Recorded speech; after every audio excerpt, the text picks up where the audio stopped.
Hi friends, welcome to Mobicheck channel. இன்றைக்கி நம்ம என்ன பார்க்க போகிறோன்னா, டிஎன்இ 2026 கவுன்சிலிங் டீட்டெயில் எப்படி நீங்கள் உங்கள் மொபைல்லையே பார்க்கலாம். பாஸ்வேர்டு தெரியல, ப்ரௌசிங் சென்டர் தான் போய் பார்க்கணும் அப்படிங்கிற அவசியம் இல்லை. உங்கள் ரேண்டம் நம்பரை உங்கள் மொபைல்லையாவே நீங்களே செக் பண்ணிக்கலாம். அது எப்படி செக் பண்ணலாம் அப்படிங்கிற பற்றி வாங்க பார்க்கலாம். அதுக்கு உங்கள் மொபைலில் குரோம் ப்ரௌசர் ஓப்பன் பண்ணிங்க. ஓப்பன் பண்ணிட்டு சர்ச் பாரை கிளிக் பண்ணிங்க. கிளிக் பண்ணி அதில் டிஎன்இஏ அப்படின்னு டைப் பண்ணிங்க. டைப் பண்ணி சர்ச் கொடுத்தீங்க அப்படின்னா ஃபஸ்ட்லேயே ஒரு வெப்சைட் வரும். அந்த இதை கிளிக் பண்ணிங்க.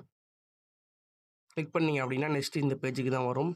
இதுதான் அதுக்கான அஃபிஷியல் பேஜ். இதில் வந்து பார்த்திங்கன்னா ரிஜிஸ்ட்ரேஷன் க்ளோஸ் ஆகிடுச்சு அப்படின்னு வந்துட்டு 6/6/2026 சாயந்தரம் 6 மணி வரையுமே நீங்கள் வந்து டாக்குமெண்ட் மட்டும் அப்லோட் பண்ணிக்கலாம் அப்படின்னு வந்திருக்கு. அது மட்டும் இல்லாமல் டிஎஃப்சி சென்டர்லேருந்து உங்களோட யூசர் ஐடியும் பாஸ்வேர்டும் கேட்க மாட்டாங்க. ஒன்லி டாக்குமெண்ட் அப்லோட் பண்ண தான் சொல்லுவாங்க. மற்றபடி யூசர் ஐடி பாஸ்வேர்டு கேட்க மாட்டாங்க. அதனால எச்சரிக்கையாக இருக்கணும் அப்படிங்கிற ஒரு வார்னிங் மெசேஜும் கொடுத்துருக்காங்க. இதில் எப்படி பாஸ்வேர்டு ரீசெட் பண்ணணும்னா, மேலே லாகின் ஆப்ஷனை கிளிக் பண்ணிங்க அப்படின்னா கீழே வந்து ஃபர்கட் பாஸ்வேர்டு அப்படின்னு ஒரு ஆப்ஷன் இருக்குது பார்த்தீங்களா, மெயில் ஐடி பாஸ்வேர்டு கீழே. அந்த ஃபர்கட் பாஸ்வேர்டை கிளிக் பண்ணிங்க. கிளிக் பண்ணிங்கன்னா உங்களோட ரிஜிஸ்டர் மெயில் ஐடி, அதாவது உங்களுக்கு ஒரு பேப்பர் கொடுத்துருப்பாங்க அப்ளை பண்ணும்போது, அதில் உங்கள் மெயில் ஐடி கொடுத்துருப்பீங்க. அந்த மெயில் ஐடியை இதில் கொடுத்து சென்ட் பாஸ்வேர்ட் ரீசெட் லிங்க் அப்படின்னு இருக்குது பார்த்தீங்களா கீழே, அந்த சென்ட் பாஸ்வேர்ட் ரீசெட் லிங்கை கிளிக் பண்ணிங்க. கிளிக் பண்ணிங்க அப்படின்னா உங்களுக்கு மெயில் வந்துடும். இப்போ வந்து மெயிலை செக் பண்ண சொல்லியிருக்காங்க பாருங்கள். உங்களோட மெயிலில் வந்து ஜங்க் பாக்ஸை செக் பண்ணிங்க அப்படின்னா அதில் ஒரு மெயில் வந்திருக்கும் அப்படின்னு சொல்லியிருக்காங்க. நான் இப்போ போய் செக் பண்ணி பார்க்குறேன். இப்போ எனக்கு மெயில் வந்திருக்கு. இந்த மெயிலில் ஒரு லிங்க் இருக்குது பார்த்தீங்களா, இந்த லிங்கை தான் கிளிக் பண்ணணும். இது வந்து 30 நிமிஷம் தான் வேலிட் அப்படின்னு சொல்லியிருக்காங்க. இதை ஃபஸ்ட்டு கிளிக் பண்ணிங்க அப்படின்னா டேரெக்டாக உங்களுக்கு மொபைல் ப்ரௌசரில் ஓப்பன் ஆகும். ஓப்பன் பண்ணி உங்களோட பாஸ்வேர்டு செட் பண்ண சொல்லுவாங்க. அந்த பாஸ்வேர்டு வந்து உங்களுக்கு 6 கேரக்டருக்கு மேலே இருக்கணும் அப்படின்னு சொல்லியிருக்காங்க. நான் இப்போ டெமோ பாஸ்வேர்டு லிங்கும் கொடுக்குறேன் பாருங்க. டெமோ இப்படி தான் இருக்கும்.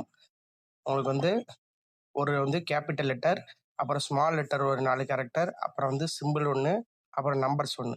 அதை போட்டிங்க அப்படின்னா உங்களுக்கு பாஸ்வேர்டு ரீசெட் ஆகிடும். ரீசெட் ஆனதுக்கப்புறம் உங்களோட யூசர் ஐடியும் பாஸ்வேர்டும், அதாவது மெயில் ஐடியும் இப்போ க்ரியேட் பண்ண பாஸ்வேர்டும் கொடுத்து லாகின் பண்ணுற மாதிரி இருக்கும். அது ரெண்டுத்தையும் கொடுத்து லாகின் பண்ணிங்க. நான் ரெண்டுமே கொடுத்து இப்போ லாகின் பண்ணிக்கிறேன். கொடுத்ததுக்கப்புறம் உங்களோட அஃபிஷியல் பேஜ் ஓப்பன் ஆகிடும். இது வந்து கொஞ்சம் லோட் ஆகி தான் ஓப்பன் ஆகும்.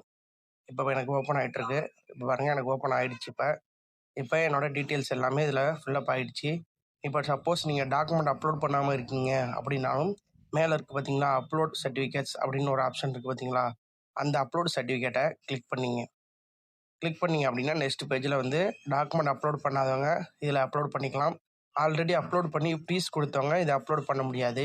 அவங்க எப்போ ஓப்பன் பண்ணுறாங்களோ அப்போ தான் நீங்கள் வந்து டாக்குமெண்ட் அப்லோட் பண்ணலாம். சப்போஸ் கரெக்ஷன் இருந்தது அப்படின்னா அவங்க ஓப்பன் பண்ணுவாங்க, அப்போ மட்டும் நீங்கள் அப்லோட் பண்ணிக்கலாம். இப்படி தான் வந்து நீங்கள் மொபைல் வழியாகவே ஈஸியாக அப்லோடு டாக்குமெண்ட் பண்ணிக்கலாம். அப்படி இல்லை அப்படின்னா பாஸ்வேர்டும் ரீசெட் பண்ணிக்கலாம்.